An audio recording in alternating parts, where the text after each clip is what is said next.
The Adventures of Sam Spade, Detective. Brought to you by Wild Root Cream Oil Hair Tonic, the non-alcoholic hair tonic that contains lanolin. Wild Root Cream Oil. Again and again, the choice of men who put good grooming first. Sam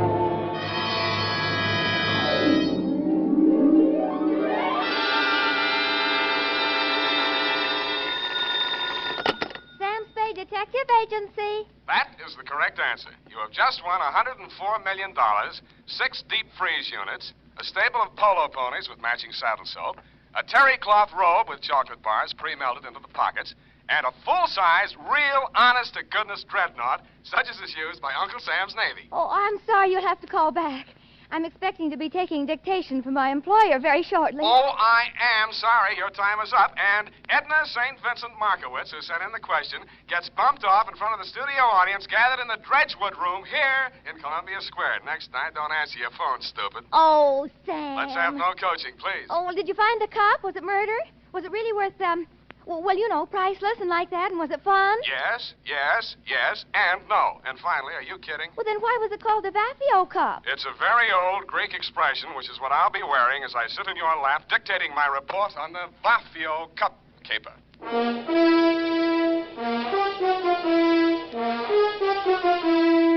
Dashiell Hammett, America's leading detective fiction writer and creator of Sam Spade, the hard-boiled private eye, and William Spier, radio's outstanding producer-director of mystery and crime drama, join their talents to make your hair stand on end with the Adventures of Sam Spade. Presented by the makers of Wild Root Cream Oil for the hair. Remember the Romeo of yesteryear? Hair parted in the middle, all plastered down? Man, what a difference today. Today, all a guy has to do to impress a gal is use Wild Root Cream Oil Hair Tonic. Wild Root Cream Oil grooms the hair neatly and naturally, relieves dryness, and removes loose dandruff. If you're still using old-fashioned hair tonics or none at all, then for her sake, spruce up today with Wild Root Cream Oil Hair Tonic. In bottles or the handy new tube, it's again and again the choice of men who put good grooming first. And now, with Howard Duff starring as Spade, Wild Root brings to the air the greatest private detective of them all in the Adventures of Sam Spade.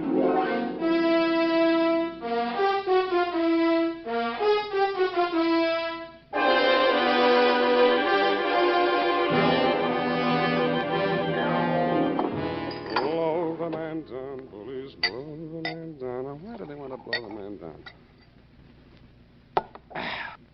Date, August 22nd, 1948, to Jethro Chiswick, Esquire. Oh, spelling, Sam. E-S-Q-U... No, Sam, I meant the name. This, Chisro Jethwick. I did not say Chisro Jethwick. I said Jethro Chithwick. I mean, Chithro... look, we'll check it later. Oh, Sam, it might... I have an uncle in Berkeley named Smithwick. Leave your family out of this, Ev. But he's only by marriage, Sam. It's quite a common name. Name 3 people named Chiswick. No, Smithwick, Sam.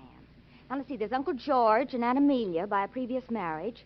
Then there's my cousin Rupert on the Christie side. When you have finished ruminating amongst the foliage of your family tree, Miss Perrine. Well, I only mentioned it in All connection right, with that name we'll that you start thought you... all over again. Tear out that page. Yes, Your Highness. No, please. No need to curtsy. To Jethro Chiswick, no comment, please. From Samuel Spade, license number 1375596. What's that? Nothing, Sam, nothing. Throat. Subject, the Vaphio cup caper. Dear Commodore, that's the way I like you. Meek. I'd always considered myself fairly well-versed in the subject of cups. But if anybody had told me there was such a thing as a Vaphio cup, they could have knocked me over with one, which they did.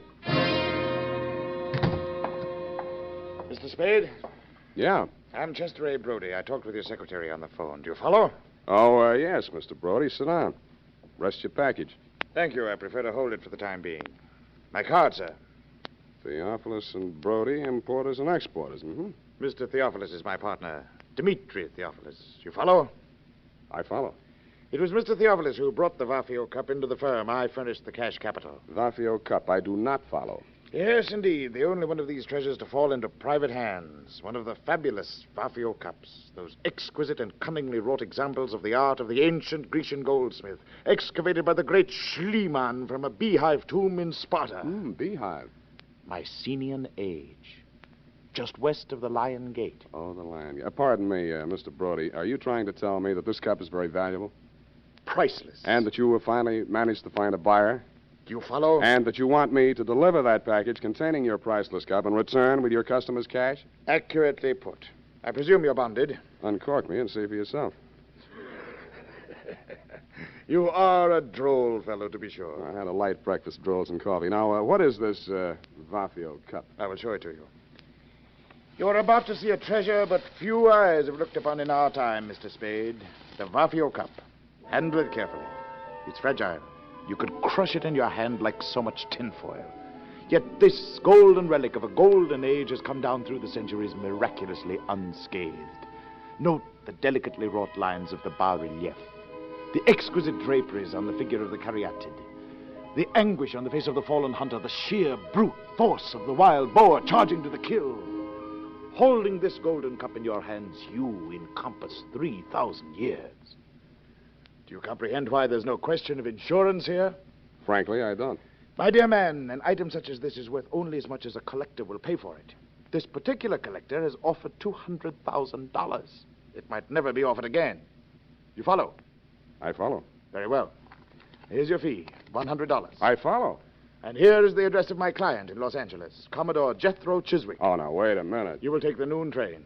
Any questions? Yeah, why can't I go on a plane? Because I've placed an item in this afternoon's papers to the effect that the treasure is to be transported by plane. If I were a gonif and I read that item, I'd take the train. That would be your first thought. Then you would think they're saying they're taking the plane to make me think they're taking the train. Therefore, you would take the plane after all. Oh, would you? If you were really clever, you might say they're taking the plane to make one think it's the train, so I'll take the plane after all, and therefore... Never mind. By this time, he's decided on the bus. The train is perfectly safe. You follow?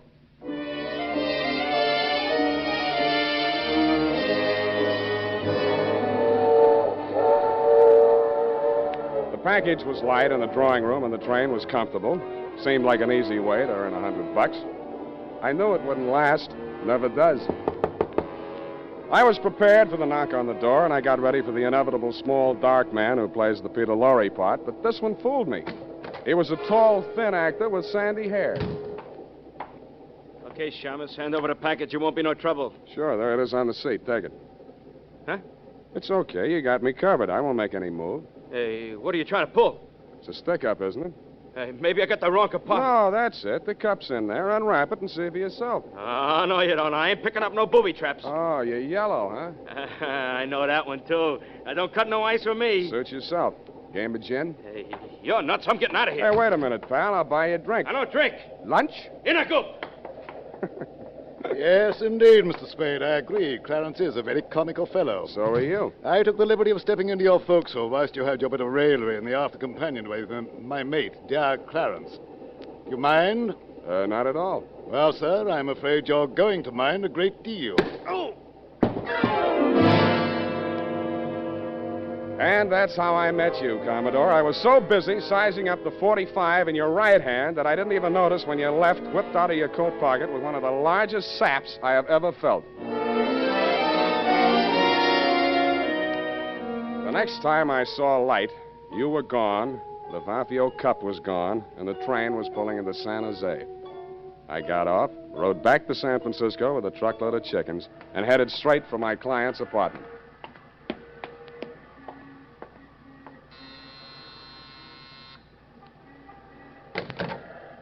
You got here quick. Yeah, Come in. thanks.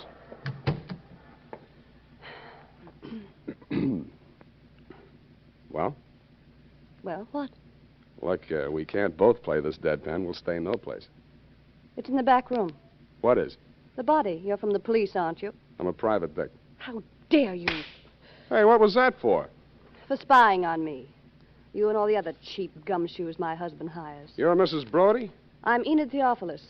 Did my husband hire you? My name is Sam Spade. I was hired by one Chester A. Brody, your husband's business partner. Well, Sam, I hope he paid you in advance, because he's the body. Chester A. Brody was just barely identifiable. Somebody had worked hard trying to persuade him to say or do something he either couldn't or wouldn't do. The only interesting clue was in the wastebasket.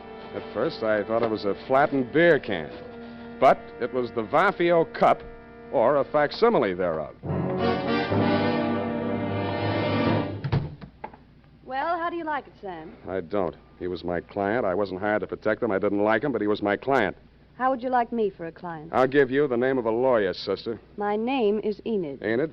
Now, let's see what I can squeeze out of you before the cops do. Brody was your husband's business partner, and you're, You don't have to be subtle. He was mad about me. I'm all broken up about his death. So is he. That wasn't funny. That time I deserved it. You don't like me, do you? Can't you get it through that steel-jacketed brain of yours that you're in bad trouble, that there's a dead man in the next room, beaten to death, and you're not supposed to be here? Oh, I was supposed to be here. We were going to elope as soon as you brought back the money from that, Greek thing. Yeah, what about that Greek thing? It was an antique. It was called the Vaphio cup. Yes, I know about that. Yes, well, my husband dug it up in Greece and smuggled it into the country. Yeah? It was all he had, but it was such an important piece that he was able to persuade Chet, the late Chester Brody, that is, to let him in as a full partner. Then what? Well, they quarreled. My husband made some bad investments, and Chet wanted to sell the cup to save the firm. Dmitri refused. I didn't think it was fair, so I got the keys to his safety deposit box where the cup was, and Chet arranged to sell it to the Commodore. Did you get the money from the Commodore? All I got from the Commodore was lumps. He stole the cup? Roger. You've got to get it back. I've got it. Where? Here, take a look. Oh, it's ruined. Where did you find it? In a trash basket where it belongs. Dmitri did it. He must have suspected something and substituted a fake. That's it. He knows where the real one is. Somebody thought that your boyfriend knew. The one that killed him? That's the way it looks. And maybe that's the way it was meant to look. You know, somebody might get the idea that you palmed the genuine when you got it out of that safety deposit box. If I did, it was legal, and don't you forget it. A wife can't steal from her husband. Legally, they're one person. You can't steal from yourself. That's the law. I was wrong. You don't need a lawyer. Will you help me? I may hurt you, and it'll cost you anyway. I know what's good for me. Money. Find that cup.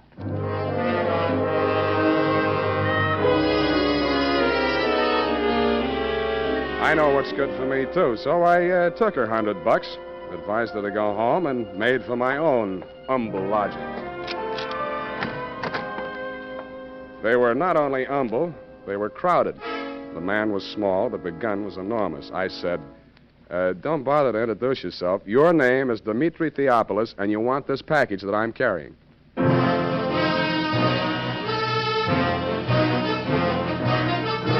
The makers of Wild Root Cream Oil are presenting the weekly Sunday adventure of Dashiell Hammett's famous private detective, Sam Spade.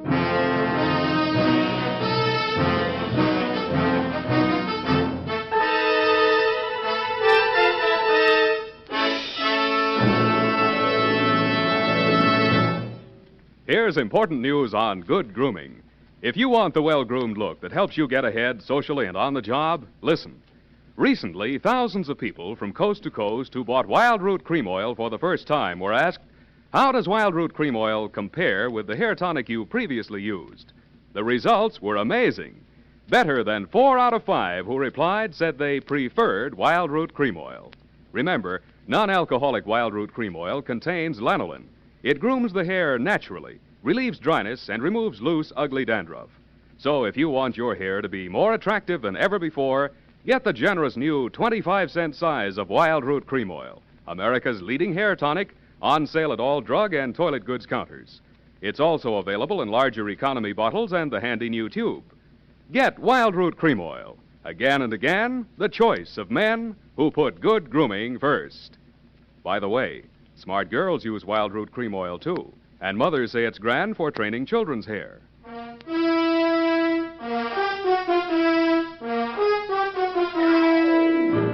And now, back to the Vaphio Cup Caper. Tonight's adventure with Sam Spade.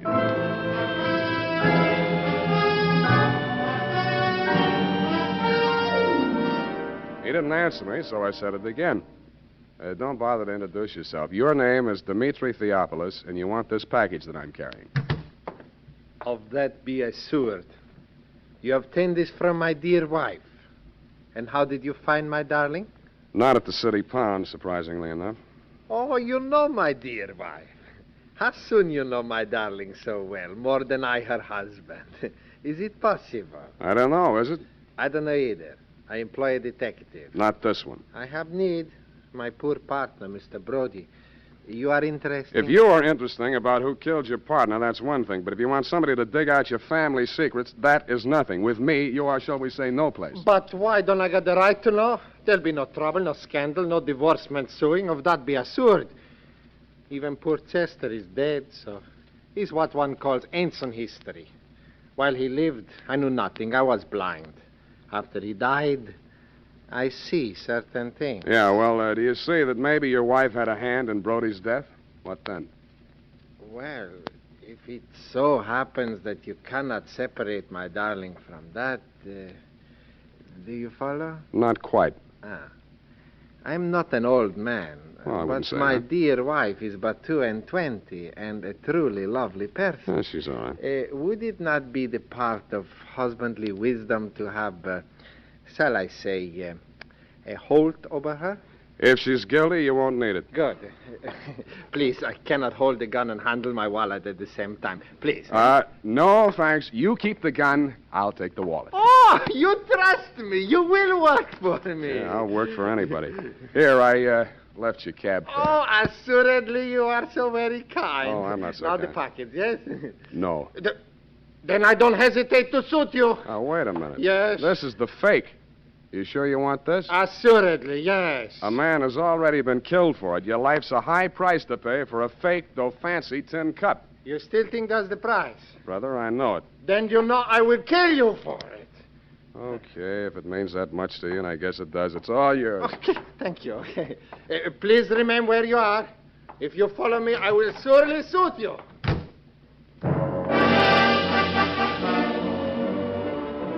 From my front window, I watched them come out downstairs and start across the street. Then it happened.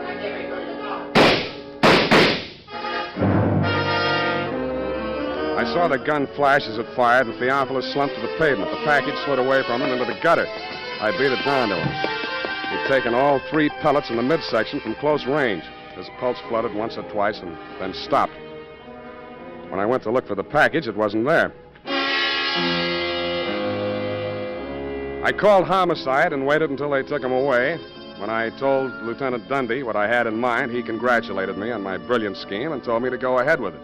That was his mistake. I even talked him out of assigning any of his harness men to watch my building for the next couple of hours. That was my mistake. I went upstairs, opened a bottle, and waited for your knock on my door, Commodore. Well, sir, a man would almost think you expected us. Keep a weather eye on him, Clarence. Don't let him get too lured. Aye, sir. Welcome aboard. No time for scuttlebutt, Mr. Spade. We are bound for Bullylong Bali on the MacArthur Maru, sailing at dawn. I want that cup. The true, the genuine, the Vaphio cup. No more deceptions, no more trickery. You will hand it over without further delay. Sure. Be glad to. Oh, no, not like that. You will tell Clarence where it is stowed, and Clarence will fetch it above decks. Why, you old barnacle. Theophilus never had his mitts on a genuine Vaphio cup. Bilge water, sir. When Theophilus landed in San Francisco, he didn't have a farthing. Now he owes $500,000. If he hadn't got the genuine cup, how could he have borrowed all that money? Because a bunch of morons like you believed he had it. Blast my binnacles, man. You sound as though you believed what you're saying. Look, Commodore, you're interested in high finance. Now, how did Ivor Kruger make his millions? Why, matches. He was the match king, sir. Matches had nothing to do with it, Commodore. He started out with $15 million worth of phony government bonds that he printed himself. Follow? They weren't even good counterfeits, but he was smart enough not to try and cash them. He just kept them in a safety deposit box and borrowed money.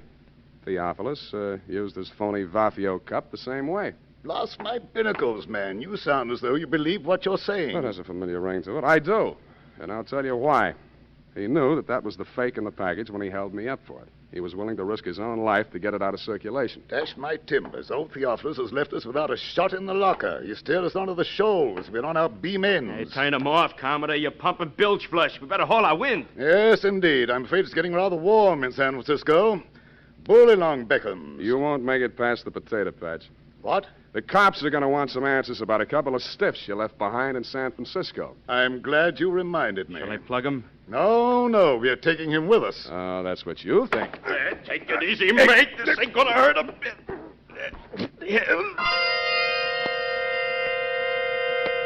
A reek of chloroform filled the room, and a fist pounded into my belly. It knocked my wind out, and at the same time, my nose collided with something wet and cold.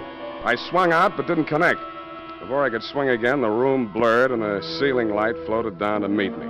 Then the lights went out altogether.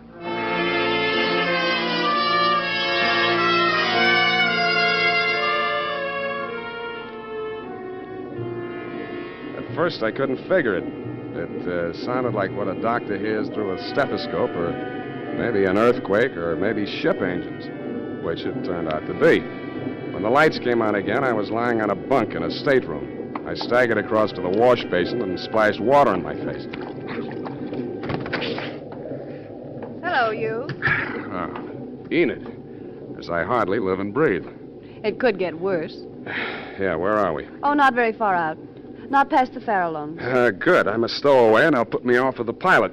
Oh, no, you're not. Your passage is paid. Mine? It is, huh? It is. Do you know who you are? Who am I? Chester Brody. Then I'm dead. They'll bury me at sea. Roger. Who are you? I'm your widow. What's the score, widow? Chester and I booked passage on this ship a week ago. It was part of the plan. Chester and the Commodore worked it all out. Yeah, the cup was to have been stolen from me on the train. Yes, but when the Commodore discovered it was a fake, everything fell to pieces. Yeah, he thought Chester was double-crossing him. They forced Chet to talk. He told them Dmitri still had the genuine Vaphio cup and had hired you for the double cross. Maybe he really believed it. Anyway, they killed Dmitri. Yeah, well, there's nothing on them yet. But you're a material witness, sweetheart, to at least one of the killings. That's extraditable. When that dawns on them, they'll scuttle you, too. It's already dawned on them. I'm desperate. Yes, I notice. For you, you're practically hysterical. We have to face facts. Yeah, well, give me a couple to face right now. Where are the Commodore and Clarence? Up on the bridge. Good. All you have to do is walk straight up to the captain. He'll put him under arrest. Well, that might be a good idea, darling, only... Only what? Only the Commodore is the captain. That torrid. Your salty talk had fooled me, Commodore. I never dreamed that you were really an old sea dog, and I do mean dog. But two can play at that game. From my own intimate knowledge of sea story magazines, I realized that all hands would be turned to on the cargo gear, and the crew quarters would be, therefore, empty. In more time than it takes to tell, Enid and I had fitted ourselves out in dungarees, jumpers, and watch caps, and turned to with them.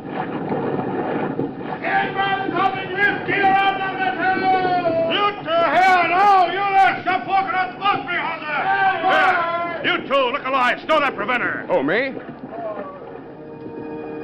You may recall, Commodore, you may recall me as the man who ran for a fire extinguisher when the bosun yelled, stow the preventer. But experience is the best teacher, and by the time we hove to put the pilot over the side, things were in such a state of confusion that you had retreated to your cabin with a quadruple ration of grog. Seizing that moment, I threw Enid over the side, yelled, man overboard, and jumped in after it.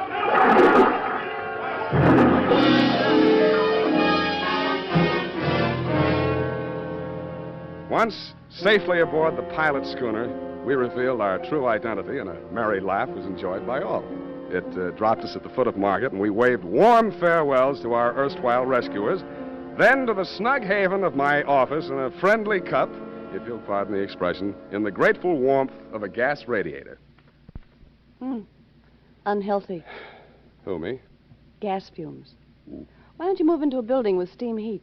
I like this building. I've been here for a long time. You don't make much money, do you? You don't have to rub it in. It's a living. You happy? Sure I am, I guess. Well, I guess it's all right then. You know, sweetheart, there's something missing in you. Oh? What? Oh, I don't know. Well, then how do you know? Forget it. Well, I guess I'll go. Do you mind if I don't see you to the door? Why should I? What? Hey, you are human. Yeah, they're wet. Go ahead, sweetheart. Cry all you want to. It's been tough. You shouldn't have kept it bottled up this long. No, it's not what you think. Well, what is it? It's you. You're so nice. I'm nice. Yeah, but you're no place. You never will be. And neither will I.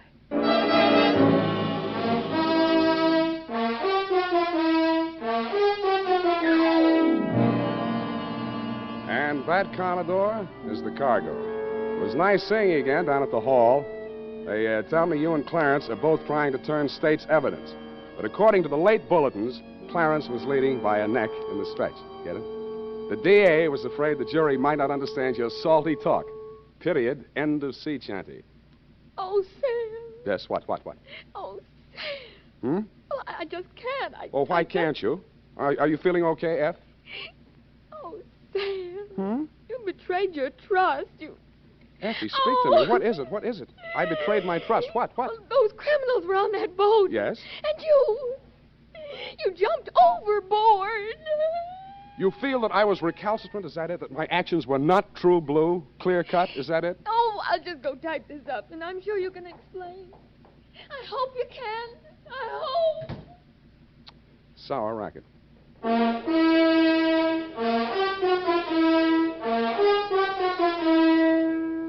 Question. What's the easiest and best way there is to give your hair that well-groomed look? Answer, Wild Root Cream Oil. Yes, non-alcoholic Wild Root Cream Oil with soothing lanolin gives you the advantages considered most important in a hair tonic. It grooms your hair neatly and naturally, relieves annoying dryness, removes loose, ugly dandruff. Call at your drug or toilet goods counter tonight or first thing tomorrow for Wild Root Cream Oil. If you've never tried it before, get the generous new 25-cent bottle just introduced. Also, ask your barber for a professional application of Wild Root Cream Oil Hair Tonic. Again and again, the choice of men who put good grooming first. Oh, here it is, Sam. I hope the spelling is all right. I was so upset. You hate me then? Oh, no. I suppose it's foolish going along thinking that your ideal doesn't have feet of clay. Oh, Sam, I just can't. I just can't imagine. Don't you think I can explain, Eth? Oh, yes, I'm sure you can explain. But you did. You deserted your post and jumped overboard like a thinking rat. That's right. Oh, Sam, that's so unlike you. It was just by chance they were apprehended. By chance, you say? Who do you think it was that got himself shot out of a torpedo tube in that submarine? You, Sam? No, you think I'm crazy? I did something few radio detectives ever do, sweetheart. I called the Harbor Patrol single-handed using only one nickel and had them picked up. Oh, Sam, I wish I'd been there. Well, it was just a small phone booth. Besides, if you'd been there, it would have been out of order or something. Oh, Sam, you came through after all. Aren't you ashamed that you ever doubted me? Yes, I am. I'm a fool. There. I forgive you. Good night, Sam. Good night, sweetheart.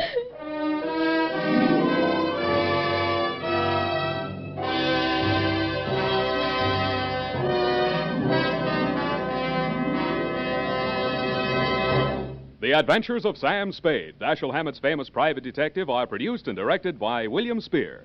Sam Spade is played by Howard Duff. Lurene Tuttle is Effie. The Adventures of Sam Spade are written for radio by Bob Tallman and Gil Dowd. Musical direction is by Lud Gluskin with score composed by Rene Garrigang. Join us again next Sunday when author Dashiell Hammett and producer William Spier join forces for another adventure with Sam Spade. Brought to you by Wild Root Cream Oil. Again and again, the choice of men who put good grooming first. This is Dick Joy reminding you to get Wild Root Cream Oil, Charlie. It keeps your hair in trim.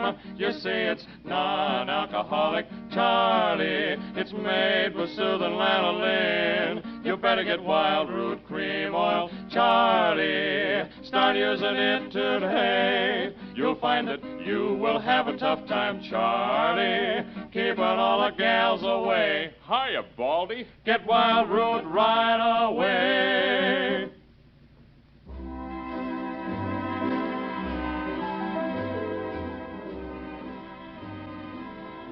This is CBS, the Columbia Broadcasting System.